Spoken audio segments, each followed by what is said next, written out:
소니를 위한 최초의 기본 어안 AF 렌즈? 그전까지는 소니에서 쓸만한 어안 렌즈가 없었나요? 하나, 둘, 셋.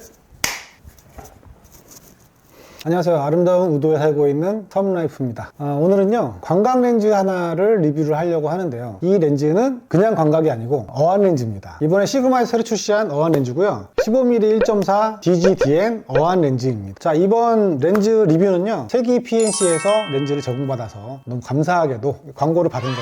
제공받은 렌즈를 촬영을 한 거고요. 네, 그렇게 리뷰를 시작하도록 하겠습니다. 어안이라는 게 무슨 뜻일까요? 잘 아시는 분들도 계실 거고, 어안이라는 거는 물고기의 눈, PCI인데 물고기의 눈으로 본 것 같은 화각이다, 이런 뜻입니다. 물고기가 물속에서 바깥을 볼 때 둥그스름하게 왜곡이 돼서 그렇게 보인다고 합니다. 제가 물고기가 돼보진 않아서 잘 모르겠지만 일반 관광 렌즈에도 15mm, 13mm 초광각 렌즈들이 많이 있습니다. 그러면 일반 관광 렌즈랑 어안 렌즈랑 뭐가 틀릴까요? 근데 이제 어안 렌즈라고 한다 그러면 시야각이 보통 180도 정도, 정면으로 내가 보는 평면을 다 찍는 거죠. 네, 이런 렌즈들을 어안 렌즈라고 합니다. 물론 이제 어안 렌즈는 일반 관광 렌즈보다 왜곡도 상당히 심합니다. 우리가 보통 관광 렌즈를 사용할 때 보면요, 두 가지 방식이 있어요. 첫 번째는 라이트룸이나 이런 프로그램을 사용해서 왜곡을 철저하게 잡는 그런 스타일이 있으시고, 초광각 렌즈의 왜곡을 좀 적극적으로 이용하시는 또 그런 스타일이 있습니다. 두 가지 방식으로 생각을 할 때 어안 렌즈 같은 경우에는 왜곡을 좀 적극적으로 이용하는 상당히 극대화되어 있는 렌즈라고 생각을 하시면 됩니다. 자, 여기 제가 렌즈 박스를 가지고 왔는데요. 여기 렌즈 박스에 보시면은 15mm 1.4 DGDN 디아고날 PCI라고 써있습니다. 디아고날 무슨 뜻일까요? 디아고날은 대각선이라는 뜻인데요. 어안 렌즈가 두 가지 종류가 있어요. 원형 어안 렌즈가 있고 디아고날 렌즈가 있습니다. 원형 어안 렌즈 같은 경우에는 여러분들이 좀 많이 보셨을 거예요. 사진 자체가 아예 동그랗게, 완전 비네팅으로 둘러싸인 것처럼 동그랗게 나오는 그런 어안 렌즈고요. 디아고날, 이런 렌즈 같은 경우에는 우리가 생각하는 일반 사진처럼 이렇게 네모나게 나옵니다. 왜곡이 좀 있지만 네모나게 나오는 그런 렌즈를 디아고날 어안 렌즈라고 합니다. 예, 아트 라인으로 나온 렌즈를 알 수가 있습니다. 자, 박스를 까보면요, 파우치가 일단 엄청 크게 파우치가 나오고요. 네, 아주 두툼한 단단한 파우치가 박스의 거의 대부분을 차지하고 있습니다. 그리고 요 조그만 박스에 보시면요, 자, 요런 약간 실리콘 팔찌 같은 게 있거든요. 이거 제가 처음 받았을 때도 이게 뭔가 생각을 했는데 일단 내용물 다 꺼내봤어요. 설명서를 보니까, 자, 여기 삼각대 마운트가 렌즈에 포함이 되어 있습니다. 이 마운트를 나는 삼각대에 사용할 일이 없다, 이걸 빼시고 이 뺀 자리에다가 밴드를 여기다가 장착을 하시고 사용하시면 이 부위를 이제 보호하면서 사용할 수 있는 그런 밴드라고 합니다. 자, 끈 종류 두 가지가 들어가 있고요. 필터를 사용할 때 쓰는 그런 아주 작은 L렌치가 들어있는데요. 이것도 이제 그 삼각대 마운트의 밑에 부분을 풀거나 조일 때, 내용물은 뭐 크게 중요한 건 없는 것 같고요. 다시 이렇게 넣어 놓겠습니다. 자, 그럼 이제 렌즈 외관을 한번 살펴보도록 하겠습니다. 자, 이 렌즈 겉모양을 살펴보시면요, 시그마 아트 렌즈의 디자인 컨셉을 잘 따라간, 네, 우리가 알고 있는 아트 렌즈. 저는 시그마 아트 렌즈를 이 메탈 재질, 이걸 되게 좋아하거든요. 되게 뭔가 견고하고 단단하고 이런 부분을 상당히 좋아하는데, 사실은 이것 때문에 되게 무겁습니다. 15mm 어안 렌즈인데 1.4의 조리개를 갖고 있습니다. 어마어마하게 커질 수밖에 없겠죠. 보시면은 구경이 엄청 큽니다. 이 렌즈의 무게는 얼마나 될까요? 이 캡까지 포함해서 전체 무게예요.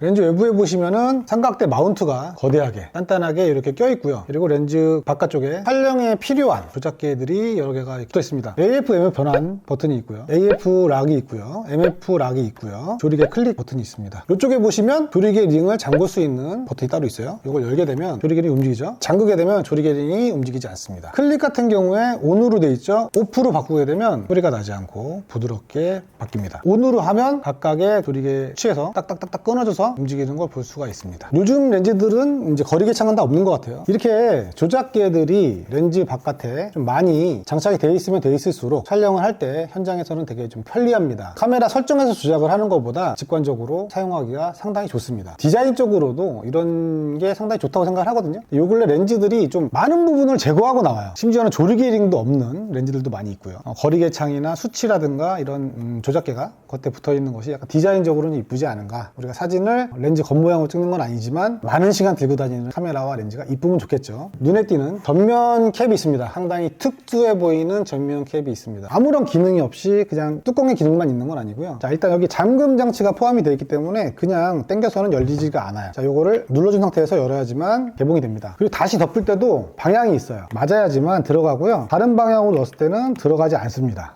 네.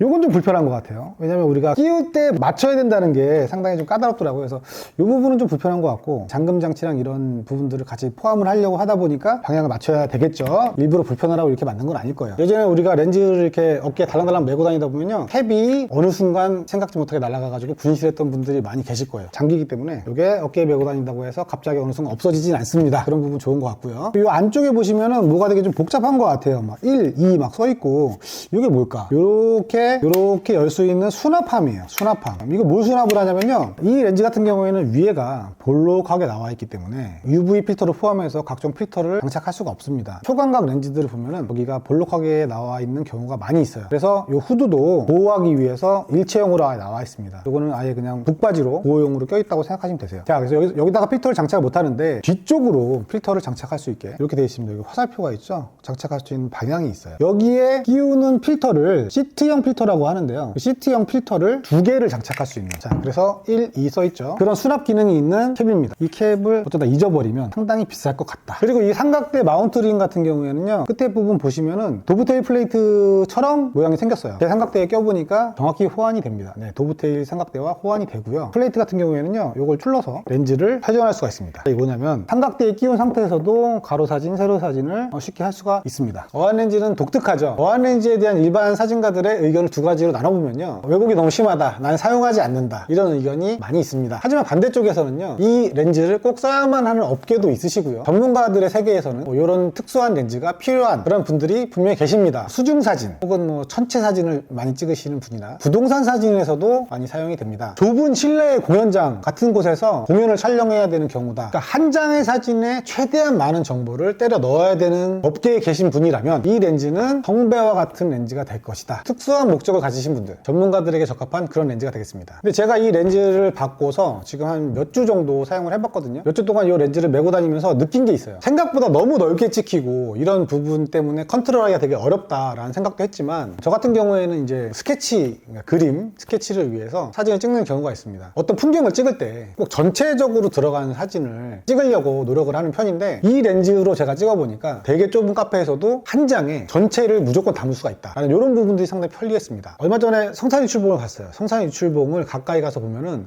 정말 높기 때문에 우리가 카메라로 한 장에 다 넣으려고 하면 되게 초광각의 렌즈가 필요한데, 이 렌즈는 물론 아주 손쉽게 한 방에 전체 모습을 담을 수가 있었습니다. 그런 부분들은 상당히 편하더라고요. 요즘에 해외여행들 많이 가시는데요, 유럽이나 이런 데 가면 그 성당, 박물관 이런 실내에 들어가 사진을 촬영할 일이 많아요. 벽화라든가 스테인드 글라스 창문을 찍는다든가 한 장에 찍을 수 있는 경우는 거의 없습니다. 이 렌즈라면 그런 상황에서 무조건 한 장으로 끝낼 수 있다. 실내 어둡죠. 1.4라는 조리가 있기 때문에 충분히 가능하다. 그런 부분은 상당히 좋을 것 같더라고요. 다만 이 렌즈를 항상 메고 다녀야 된다라는 그런 부분에서는 부담이 상당히 많이 느껴집니다. 어디에나 득과 실이 항상 존재를 하죠. 렌즈를 무겁게 들고 다니면 많은 화각의 사진을 찍을 수 있고, 내가 가볍게 들고 가겠다 한다면 그만큼 제한된 사진을 찍을 수밖에 없는 겁니다. 자, 가장 중요한 이 렌즈의 가격은 어떻게 될까요? 우리나라 시그마 공식 수입사죠. 세기에서는 아직 가격을 발표하지 않았습니다. 제가 알아본 바로는 3월 14일 정도쯤부터 판매를 시작한다고 하니까 가격은 그때 볼 수 있을 것 같은데요, 외국 포럼에서 사람들이 가격을 예상을 하고 있는데 $2,000 전후 정도가 되지 않겠느냐라고 예상들을 많이 합니다. 우리나라에 들어올 때 관부가세 이런 것들이 있으니까 200만 원 후반대? 이 정도가 되지 않을까 예상을 해보는데, 결과는 며칠만 기다리면 볼 수 있을 것 같습니다. 제가 일상생활에서 이 렌즈로 한번 사진을 찍어봤어요. 한번 찍은 사진을 보면서 얘기를 해보도록 하겠습니다.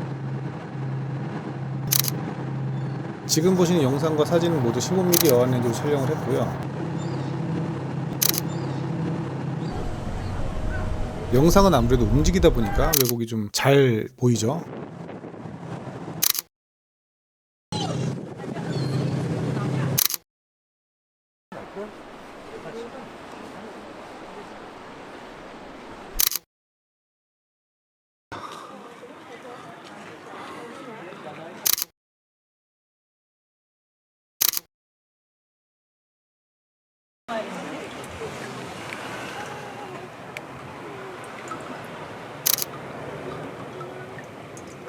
여기는 사실 육안으로는 엄청 어두운 동굴 아닌데요, 1.4의 조리개 덕분에 크게 힘들지 않게 촬영을 할 수 있었습니다.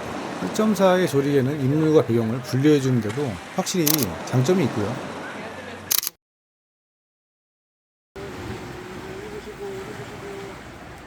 보시면 왜곡이 예쁘게 나타나고 있습니다. 피사체가 가까울수록 왜곡이 좀 커지고요. 수평선을 중앙에 둔 풍경 사진에서는 왜곡이 그렇게 심하게 나타나지는 않습니다. 자, 수평선을 위쪽으로 올리니까 왜곡이 상당히 크게 나타나고 있죠. 요즘에는 사진도 사진이지만 영상들도 많이 촬영을 하시죠. 제가 좀 무겁지만 손으로 이렇게 들고 다니면서도 한번 영상을 찍어봤어요. 손으로 들고 다니면서 찍어보니까 상당히 워블링 현상이 많이 나타났고요. 진짜 좀 특수효과 쓴 것처럼 막 바닥에 막 일어섰다 떨어졌다 막 하는 그런 상황도 볼 수가 있어요. 자, 들고 다니면서 찍을 수 있는 렌즈는 아니죠. 무게도 들고 다닐 렌즈는 아닙니다. 그래도 워낙 넓은 화각을 커버하기 때문에 잠깐이라도 들고 다니면서 실내의 어떤 부분을 나와 함께 찍을 수 있는, 그렇게 된다면 어떨까 싶어 제가 이제 들고 다니면서 찍어봤거든요. 이렇게 들고 다니면서 흔들리는 상황에서 찍기에는 좀 무리가 있다 라는 그런 부분들을 한번 보시면 좋을 것 같고요. 자, 한번 걸어 보겠습니다. 워블링이 좀 심해요. 왜곡이 카메라의 손돌방이 보정을 하다 보니까 서로 충돌을 하면서 그런 문제가 생기는 것 같습니다. 근데 이제 삼각대를 대놓고 촬영을 할 때는 괜찮았어요. 물론 영상에서 생기는 워블링 같은 경우에는 이렇게 삼각대를 대놓고 촬영을 하게 되면은 문제는 다 사라집니다. 지금 여기는 차 안이에요. 대시보드에 제가 렌즈를 올려놨고요. 근데 이 정도 이렇게 넓게 그 렌즈와 저의 거리가 불과 40, 50cm 정도 되는 것 같습니다. 그럼에도 불구하고 엄청나게 넓게 지금 촬영을 할 수가 있고요. 이 렌즈는 현재 L 마운트 그리고 소니 E 마운트로 발매가 됐습니다. 캐논하고 니콘은 제가 아직 소식을 못 들었어요. 앞으로 어떻게 될려나는 모르겠지만 현재까지는 그렇게 나와 있고요. 아까 말씀드렸다시피 어안 렌즈의 활용은 극과 극으로 나뉩니다. 필요 없는 사람이 있고요. 정말 필요한 사람이 있습니다. 풀프레임 대용으로 나온 15mm 어안 렌즈인데 1.4의 조리개를 가지고 있는 세계 최초라고 알고 있습니다. 게다가 아트렌즈가 가지고 있는 화질과 플레어 제어, 선예도, 고화소의 카메라에도 충분히 대응할 수 있는 고급입니다. 선명한 고화질의 어안 화각이 필요하신 분이라면 이 정보가 좀 도움이 되셨으면 좋겠고요. 자, 오늘 리뷰는 여기까지고요. 사용하면서 좀 더 추가되는 부분들이 있으면 짧은 쇼츠나 짧은 영상으로라도 더 공유를 할 수 있도록 하겠습니다. 저는 다음 영상에서 다시 뵙도록 하겠습니다.